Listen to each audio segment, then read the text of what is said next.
Welcome to Philosophy Decoded, where we explore timeless wisdom for modern life.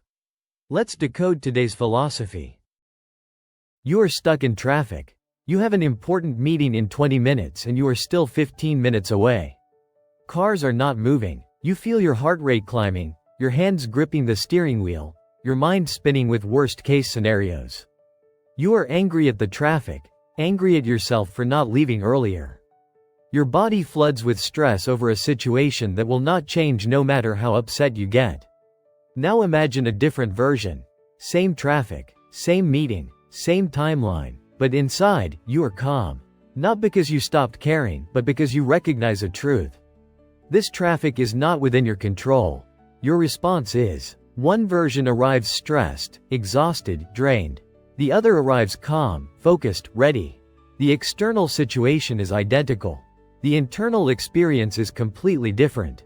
Today we explore the Stoic teaching that makes all others possible. Control what you can, ignore the rest. This simple distinction revolutionizes how you handle stress, fear, disappointment, and daily frustration. The dichotomy of control is the foundation of Stoic philosophy. As we covered earlier, Epictetus stated it clearly. Some things are up to us, and some things are not. Everything falls into one of these categories. Understanding which is which, and responding accordingly, is the key to tranquility. What is up to us? Your beliefs, your judgments, your desires, your aversions, your choices about how to respond. These belong entirely to you. No external force can control them unless you grant permission. Even in the worst circumstances, you retain complete authority over your own mind. What is not up to us? Your body, your property, your reputation, relationships, other people's actions, natural events, outcomes, the past, the future. All exist in the external world where countless factors beyond your control determine what happens. You can influence some, but you cannot command them. Most people live without clearly distinguishing these categories. They treat things outside their control as if those things should bend to their will. They want bodies to never age. They want other people to behave differently. They want the weather to cooperate. When reality does not comply, they suffer. Not from events themselves, but from refusing to accept what they cannot control. This creates a particular misery. You are fighting battles you cannot win. You exhaust yourself struggling against immovable forces. You base happiness on conditions that may never arrive or may disappear at any moment. You are fragile because your peace depends on things you do not control. The Stoic alternative is different. Identify what you actually control. Focus your energy there. Let everything else go. This does not mean becoming passive. It means distinguishing between appropriate action and inappropriate emotional attachment. You still take action. You still have preferences. You just stop torturing yourself over things beyond your power. Consider health. Your health is not entirely up to you. You can eat well, exercise regularly, avoid risks, and still get sick. Genetics, accidents, environmental factors all play roles you cannot control. The Stoic approach. Do what is up to you regarding diet and exercise. Accept that outcomes are not up to you. If illness comes despite your efforts, face it without adding mental suffering to physical suffering. The same applies to relationships. You cannot control whether someone loves you or treats you well. You can only control how you treat them and how you respond. If you need someone to behave a certain way for you to be okay, you have given them power over your inner state. The Stoic maintains stability regardless of how others behave.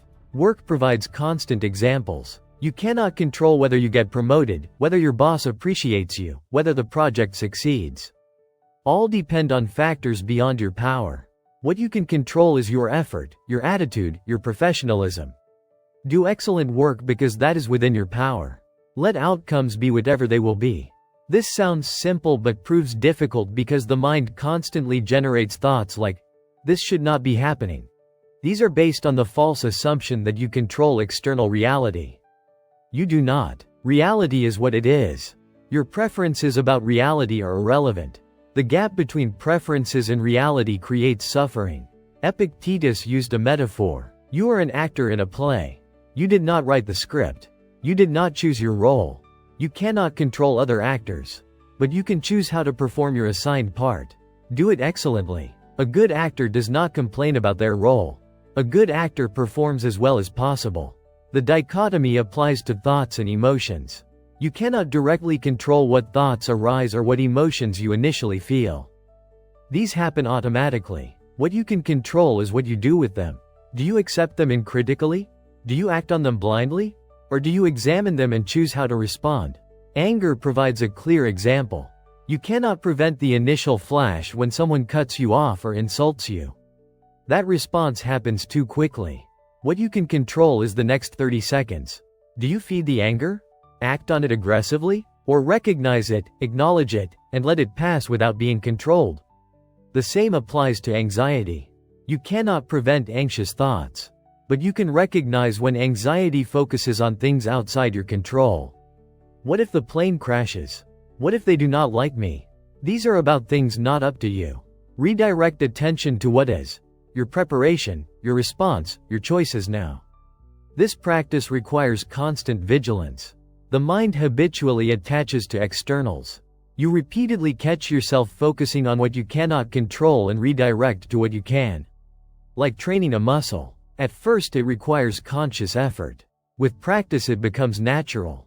Modern psychology validates this. Cognitive behavioral therapy, one of the most effective treatments for anxiety and depression, is based largely on Stoic principles. The idea that thoughts create emotions, that you can examine thoughts, that you should distinguish between what you can and cannot control are Stoic teachings translated into clinical practice. The dichotomy changes how you set goals. Traditional goal setting focuses on outcomes. I want to make $1 million. I want to lose 30 pounds. The problem is outcomes are not entirely up to you. Market conditions, genetics, luck all play roles. Stoic goal setting focuses on process. I will work diligently and make smart decisions. I will eat well and exercise consistently. These are within your control. If you do these and the outcome does not arrive, you still succeeded at what was up to you. You maintain peace regardless of results. This does not mean you should not have outcome preferences. It means your well-being does not depend on outcomes materializing. You do what is up to you and accept whatever happens. This often leads to better outcomes because you are not paralyzed by fear. The dichotomy applies to past and future. The past is not up to you. It already happened. You cannot change it. Ruminating about what you should have done serves no purpose except making you miserable. Learn from it and move on. The future is not up to you either. You can influence it through actions now, but you cannot control it. Worrying about the future is focusing on what you cannot control. Planning is different. Planning is action you can take now. Worry is mental suffering about what is not up to you. The only thing you actually control is this present moment. Your current thoughts, choices, responses. That is it. That is also everything. If you handle this moment well, and then the next, and then the next, you have lived well. What can you take from this today? Start noticing where you place energy. Are you frustrated about things outside your control? Anxious about outcomes you cannot guarantee? Angry about what others did? These are signs you are focusing on what is not up to you. When you catch yourself, ask, is this up to me? If not, let it go. If yes, take appropriate action. This becomes a filter for where to direct energy. Practice with small things. Traffic, weather, other people's opinions, someone being rude, a flight delay. Notice the impulse to be upset about things you cannot change. Recognize that upset does not change the situation. It only adds suffering. Let it go and focus on what you can do. Your attitude, your response, your next action.